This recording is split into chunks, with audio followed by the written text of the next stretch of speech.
તસ્કર રાજ શિયાળાનો લાભ લઈ તસ્કરોએ ચોરીને અંજામ આપ્યો। દિયોદર નવીન માર્કેટયાર્ડમાં 7 પેઢીના તાળા તૂટ્યા, લાખોની ચોરી।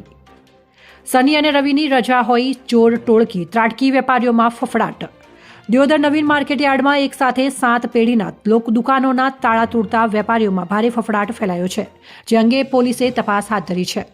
શિયાળાની શરૂઆત થતાની સાથે જ ચોર ટોળકીએ શનિ અને રવિની રજાનો ફાયદો ઉઠાવીને ચોર ટોળકીએ રાત્રિના સમયે નવીન માર્કેટયાર્ડમાં પ્રવેશીને એકસાથે 7 પેઢીઓના તાળા તોડી લાખો રૂપિયાની મતાની ઉઠાંતરી કરી પલાયન થઈ ગયા હતા।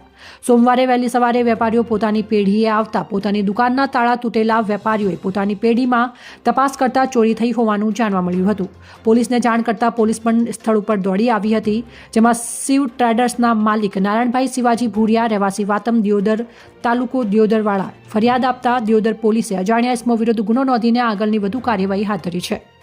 કઈ પેઢીના તાળા તૂટ્યા હતા, જેમાં છે Yogeshwar traders, Gayatri trading, Vivek traders, Vakal traders, Doshi Shantilal, Shri Sundha traders, Shiv traders. શિવ ટ્રેડર્સમાંથી 1.85 લાખની રોકડ રકમ ચોરાઈ હતી।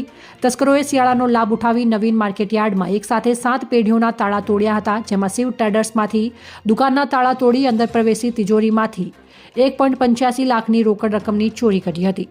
અહેવાલ પ્રદીપસિંહ વાઘેલા, દિયોદર, બનાસકાંઠા। રૂપિયા છે ને કેટલી રકમ ગયાની અનુમાન છે? માર્કેટયાર્ડમાં દિયોદર માર્કેટયાર્ડમાં 7 દુકાનના તાળા તૂટ્યા છે અમારા અંદાજે। કેની કેટલી રકમ જે છે તો હાલ તપાસ કર્યા પછી ખબર પડે।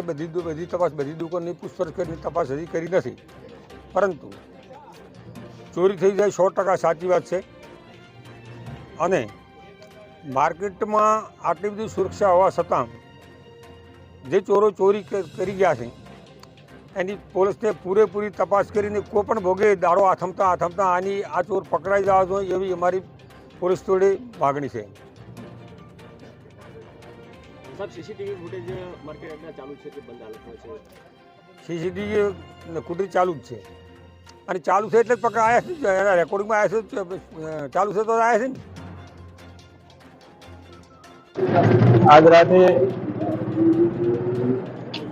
દિયોદર માર્કેટમાં 7 દુકાનોના તાળા તૂટે છે, એમાં ચોરી પણ થઈ છે। આ લોકો રાત્રે મોડા ઠંડીનો લાભ લઈ અને વંડો ટપીને આયલ લાગે એવું સીસીટીવી કેમેરામાંથી જણાય છે। આગળ હવે પોલીસ આવીને તપાસ કરશે, એના પછીની શું કાર્યવાહી થાય એનો તાત્કાલિક ભેદ ઉકેલાય એવા અમે તમામ પ્રયત્નો કરીશું। સાહેબ, કેટલી દુકાનો તૂટી છે? 7।